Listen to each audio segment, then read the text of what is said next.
3월 30일 월요일 하나님께서 저에게 주시는 말씀은 마가복음 12장 18절부터 34절까지의 말씀입니다.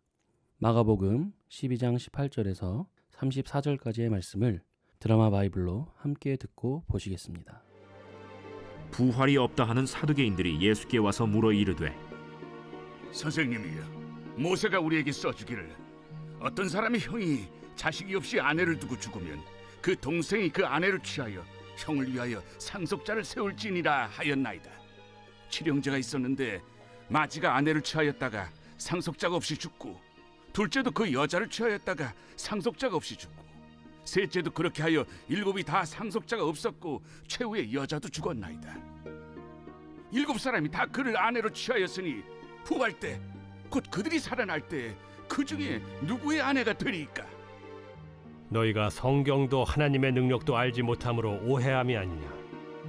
사람이 죽은 자 가운데서 살아날 때에는 장가도 아니가고 시집도 아니가고 하늘에 있는 천사들과 같으니라.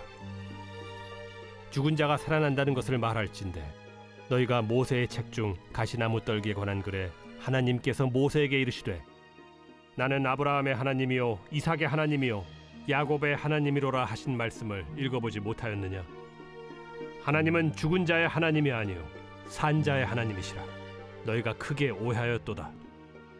서기관 중 한 사람이 그들이 변론하는 것을 듣고 예수께서 잘 대답하신 줄을 알고 나와 묻되, 모든 계명 중에 첫째가 무엇이니이까? 첫째는 이것이니 이스라엘아 들으라. 주 곧 우리 하나님은 유일한 주시라. 내 마음을 다하고 목숨을 다하고 뜻을 다하고 힘을 다하여 주 너희 하나님을 사랑하라 하신 것이요. 둘째는 이것이니 내 이웃을 네 자신과 같이 사랑하라 하신 것이라. 이보다 더 큰 계명이 없느니라. 선생님이여 옳소이다. 하나님은 한 분이시요 그 외에 다른 이가 없다 하신 말씀이 참이니이다. 또 마음을 다하고 지혜를 다하고 힘을 다하여 하나님을 사랑하는 것과 또 이웃을 자기 자신과 같이 사랑하는 것이 전체로 드리는 모든 번제물과 기타 제물보다 나으니이다. 예수께서 그가 지혜 있게 대답함을 보시고 네가 하나님의 나라에서 멀지 않도다 하시니 그 후에 감히 묻는 자가 없더라. 오늘 우리에게 주어진 말씀을 통하여 하나님을 더욱 알아가고 하나님께서 동행하시는 삶을 살아가시기를 바랍니다. 오늘 말씀을 보시면 부활이 없다 하는 사두개인들이 예수님께 나와 부활에 대한 질문을 하면서 자신들이 가지고 있는 주장을 내세웁니다. 그들은 모세오경만을 하나님의 말씀으로 인정했기에 모세오경에서 명시적으로 언급되지 않는 부활을 믿지 않았습니다. 그래서 그들은 7형제의 비유를 들면서 만약 죽은 자의 부활이 있다면 모세의 율법에 근거한 수원제도에 모순이 있는 것이고 이는 결국 하나님의 말씀에 모순이 있다는 것입니다. 이와 같이 사두개인들은 극단적인 예를 들면서 부활을 가르치시는 예수님의 교훈을 무너뜨리고자 하였습니다. 하지만 이러한 사두개인들의 질문은 그들이 성경의 무지함을 드러내었습니다. 그들은 현세와 같이 부활 때에도 결혼 생활이 있을 것으로 생각했습니다. 그러나 예수님은 부활한 자에게는 결혼 생활이 없음을 분명히 가르쳐 주셨습니다. 그리고 부활한 자는 하늘에 있는 천사들과 같다고 말씀하셨습니다. 또한 모세오경만을 하나님의 말씀이라 믿는 그들에게 예수님은 모세의 책에서도 분명히 죽은 자의 부활에 대해 언급하고 있음을 가르쳐 주셨습니다. 출애굽기 3장 6절과 15절, 16절, 그리고 4장 5절에서 하나님은 모세에게 자신을 아브라함의 하나님, 이삭의 하나님, 야곱의 하나님으로 즉 언약을 지키시는 신실하신 분으로 소개하시면서 죽은 자의 부활을 계시하셨습니다. 아브라함과 이삭과 야곱은 죽어 비록 흙으로 돌아갔지만 그들은 영원한 부활의 영광에 동참한 것입니다. 사랑하는 성도님들, 우리가 살아가는 이 인생은 죽어서 모든 것이 끝나는 그런 것이 아닙니다. 우리 모두 죽음을 경험하게 되지만 이후에는 영원한 하나님의 나라가 존재합니다. 하나님은 죽은 자를 살리실 뿐만 아니라 부활 후에 우리의 삶까지도 온전하게 하시는 분이십니다. 그러므로 성도들은 단순히 죽어서 천국에 가는 것이 아닌 예수님의 재림 이후에 이루어지는 부활의 삶을 소망해야 합니다.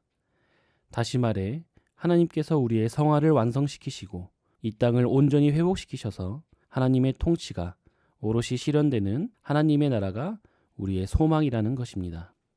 이러한 부활에 대한 소망을 가지고 살아갈 때 우리는 오늘 하루를 살아갈 수 있는 힘이 생기는 것입니다. 그리고 예수님은 오늘의 본문에서 사두개인들로부터 대답하기 쉽지 않은 곤란한 질문을 받으셨습니다. 그러나 예수님은 오히려 그 질문들을 통하여 반대자와 제자들에게 천국의 원리를 가르쳐 주십니다. 이처럼 예수님은 신령한 지혜로 하나님께서 지금도 능력과 권세로 이 땅을 다스리시고 장차 하나님의 나라를 세우실 분이심을 보여주셨습니다. 그러므로 우리는 하나님께서 우리에게 주실 부활에 대한 소망을 가지고 오늘 하루도 하나님을 경배하며 하나님께 지혜를 구하고 하나님의 권능을 의지하며 살아가야 하는 것입니다. 계속해서 말씀을 보도록 하겠습니다. 오늘의 본문 28절을 보시면 예수님께 적대적으로 질문을 했던 사두개인들과는 달리 호의적인 태도를 가진 한 서기관도 있었습니다. 그는 율법의 수많은 계명들 중에서 가장 크고 중요한 계명이 무엇인지를 예수님께 묻습니다. 이러한 서기관의 질문에 주님께서는 모든 율법 중에 가장 큰 계명이 하나님을 사랑하는 것이며 하나님은 우리의 유일한 주시고 우리의 마음과 목숨과 뜻과 힘을 다해 사랑해야 할 분이라고 말씀하셨습니다. 여기서 마음과 목숨과 뜻과 힘을 다해 사랑해야 한다는 것은 우리의 감정뿐만 아니라 우리의 지성과 또 의지를 다해서 하나님을 사랑하는 것입니다. 우리의 지성과 의지를 들여서 사랑한다는 것은 이 말씀이 나와 있는 신명기 6장을 보면 알 수 있습니다. 신명기 6장 5절에서 9절입니다. 너는 마음을 다하고 뜻을 다하고 힘을 다하여 내 하나님 여호와를 사랑하라.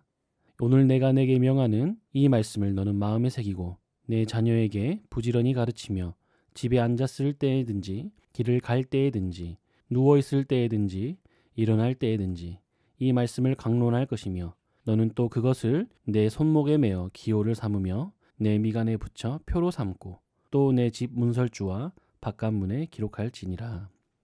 신명기 말씀에서는 하나님을 사랑하라고 말씀하시고 나서 하나님의 말씀을 마음에 새기고 자녀에게 부지런히 가르치며 언제 어디서든 말씀을 가르치고 기록해서 언제든지 볼 수 있게 하라고 말씀하십니다. 결국 하나님을 사랑한다라고 하는 것은 하나님의 말씀을 사랑하고 그 말씀에 우리의 지성과 의지를 굴복시켜서 온전히 순종의 여정을 걷는 것을 말하는 것입니다. 우리는 때때로 하나님 사랑하는 것을 단지 하나님께 호의를 가지는 것 정도로 생각하거나 하나님의 사랑과 은혜에 감격해 눈물을 흘리는 정도로 생각하기 쉽습니다. 물론 이렇게 마음에서 우러나오는 감사와 감격도 중요한 부분입니다. 그러나 성경은 말씀을 지키고 순종하지 않고는 진정 하나님을 사랑하는 것이 아님을 분명하게 가르쳐주고 있습니다. 우리가 하나님의 말씀을 순종함으로 살아간다면 우리는 하나님의 사랑을 더욱 깊이 경험하게 되고 하나님을 더욱 선명하게 알아가는 은혜 속에 거하게 되는 것입니다. 그리고 예수님은 하나님을 사랑하는 것과 마찬가지로 중요한 계명은 이웃을 자신과 같이 사랑하는 것이라고 말씀하십니다. 하나님을 사랑하는 것과 이웃을 사랑하는 것은 따로 분리된 계명도 개념도 아닙니다. 하나님을 사랑하는 사람은 하나님으로부터 오는 사랑을 힘입게 되어 사랑할 수 있게 되고 이러한 사람은 다른 사람에게 그 사랑을 나누게 되어 있습니다. 주님은 작은 자 하나에게 한 것이 곧 주님께 한 것이라고 말씀하셨습니다. 이 말씀은 결국 하나님을 사랑한다고 하면서 지체를 사랑하지 않는 자는 거짓말하는 자라는 것입니다. 주님은 선한 사마리아인의 비유를 통해서 누가 우리의 이웃인지 그 이웃을 사랑하는 방법이 무엇인지도 말씀해 주셨습니다. 우리의 이웃은 바로 우리의 도움을 필요로 하는 사람들입니다. 그리고 그 이웃을 사랑하는 방법은 그들에게 우리의 시간과 또 물질, 정성을 기울여 그들의 필요를 채워주는 것입니다. 주님이 자신의 몸을 내어주심으로 허물과 죄로 인해 죽어있는 우리를 살려주신 것을 깊이 생각해 보면 사랑이 그저 말과 혀로만 하는 것이 아님을 분명히 알 수 있습니다. 예수님께서는 행함과 진실함으로 진정성이 담긴 사랑을 우리에게 보여주셨습니다. 그리고 예수님은 우리에게 원수까지도 사랑해야 함을 말씀하셨습니다. 이것은 사랑해야 할 대상에는 예외도 한계도 없다는 것입니다. 아무리 불편한 사이라 할지라도 그에게 도움이 필요한 상황이 생기면 마땅히 도와야 한다는 것입니다. 이러한 주님의 말씀은 우리를 위한 주님의 십자가 사랑과 그 은혜로 충만할 때에 순종할 수 있는 것입니다.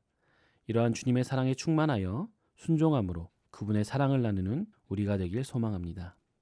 말씀을 정리하겠습니다. 사랑하는 성도님들, 우리가 지켜야 하는 가장 크고 중요한 첫째 계명은 하나님을 사랑하는 것입니다. 그렇기에 오늘 그분을 사랑할 수 있는 은혜와 사랑을 먼저 부어달라고 기도하시길 바랍니다.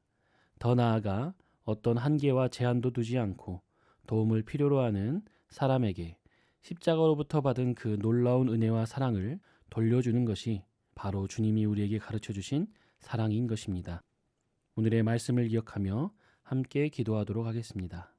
하나님, 새순의 모든 성도들이 삶 가운데 하나님 나라를 오늘도 소망하며 살아가게 하시고 무엇보다도 하나님 사랑하기를 우리의 최우선 순위로 둘 수 있는 은혜를 더하여 주시옵소서. 또한 우리에게 섬기라 명령하시는 이웃들의 필요를 볼 수 있는 눈과 들을 수 있는 귀를 열어주셔서 하나님의 사랑을 전하는 축복의 통로로 사용하여 주시옵소서. 열방과 민족을 위해 기도하실 때 전 지구적인 재앙 앞에서 자칫 혐오와 이주에 빠지지 않게 하시고 혼돈에 처한 온 열방을 하나님의 공의와 사랑으로 다스려지는 열방들 되게 하옵소서. 또한 경제적으로 큰 어려움을 겪고 있는 국민들에게 신속한 지원이 이루어지게 하여 주시고 예배당에 모이기 힘든 이때 한국교회 모든 성도들이 교회 밖에서 더 빛을 발하는 그리스도인들이 되게 하옵소서. 교회를 위해 기도하실 때 각 가정에 흩어져서 드리는 예배에 풍성한 주님의 임재를 허락하여 주셔서 비록 모이지 못하지만 주님의 몸으로 하나됨을 기억하며 연약한 형제를 섬기고 교회를 섬기는 일에 더욱 힘쓰는 모든 성도들 되게 하옵소서. 담임 목사 청빙 과정에 오직 하나님의 뜻만이 밝히 드러나게 하옵소서. 오늘 월요일은 캄보디아 조학현 정승원 선교사님을 위해 기도하는 날입니다. 선교사님들과 선교주를 위해 기도해 주시기 바랍니다. 그리고 중환 질병 중에 계시는 우리 김인혜 집사님, 김광순 집사님, 김영자 권사님, 김성자 권사님, 김기석 집사님, 김찬준 집사님, 이명심 집사님, 이영미 집사님의 부친 이희호 성도님, 정공주 집사님의 모친 장금자 권사님, 그리고 유종숙 집사님의 모친 박영지 집사님, 또 이외에도 아픈 환우들의 온전한 회복을 위해 기도해 주시기 바랍니다. 이 시간 이러한 기도 제목들 가지고 함께 기도하도록 하겠습니다.